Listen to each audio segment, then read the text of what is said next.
Hey, did you ever figure out what a C battery looks like? Got this 20-ton AC unit. I'm about to put a economizer on. So we got this little door that hinges open, and this thing slides in the, the hole. Comes with instructions. A million coil screws. Look at this extra bars. Look at these little louvers right here. They'll block off that opening. So then this little thing goes on there, and little dampers are connected to this damper through a thing, the thing. Then you come over here to the thing, and you hook it up to the thing. So after you get that done, you got to get your tin snips out and notch out this little hole so that you can flip this plate around backwards and make the economizer louvers not work correctly.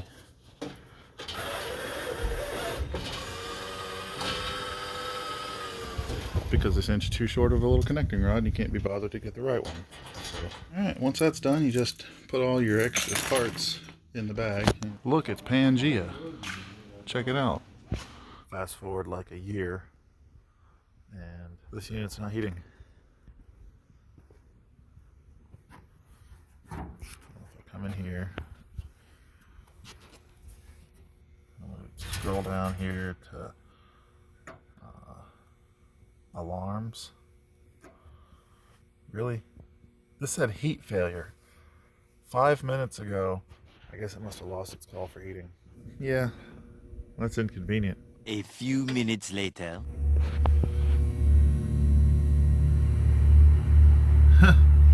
3 blinks.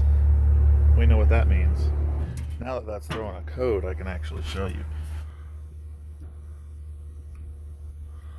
It'll say heat failure right there.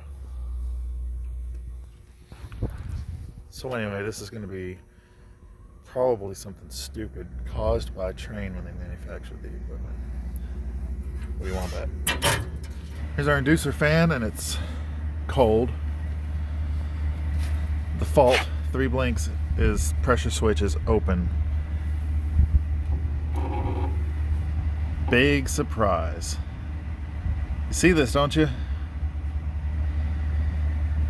I just touch this slightly. Inducer fan runs.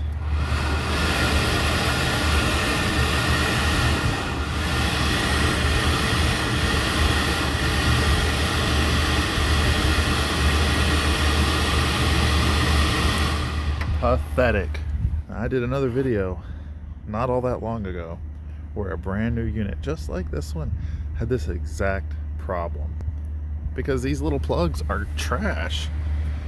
They just barely make a connection at all.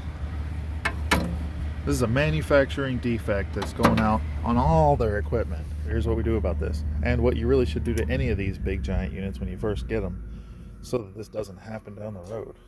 Unplug this wire right here from the gas board, because that's the wire that goes down to that connector. Looks like we lost our call for heating. That's convenient. So now all we have to do is tighten this connector up a little bit. Alright, so you get off in here like this, a little bitty screwdriver, and you just kind of crush these little things. See how I just did that? You just do that on all 3, or however many there are, but there's 3. See? That's it. That's all I have to do. Now that I've done that, these are tight. They will never have a problem again. You did such a piss poor job making that connector that this is a problem. So plug the inducer fan back in. Come over here and get my call for heat back. Let the 900 relays sequence.